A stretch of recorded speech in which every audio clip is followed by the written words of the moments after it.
একই দিনে অলিম্পিক বক্সিংয়ে একটা ভালো খবর, একটা খারাপ খবর ভারতের জন্য।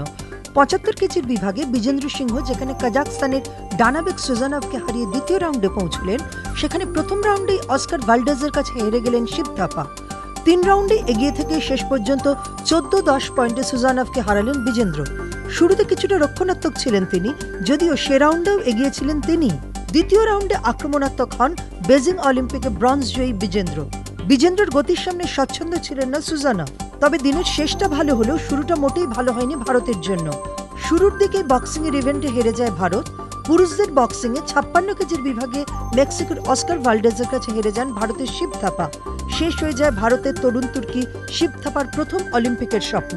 অসমের ১৮ বছরের শিব এদিন শুরুটা করেছিলেন রক্ষণশীল ভঙ্গিমায়, কিন্তু যে মুহূর্তে শিব থাপা জয়ের স্বপ্ন দেখাতে শুরু করেন, তখনই ভালডেজের আক্রমণের মুখে ভেঙে পড়ে শিব থাপার ডিফেন্স।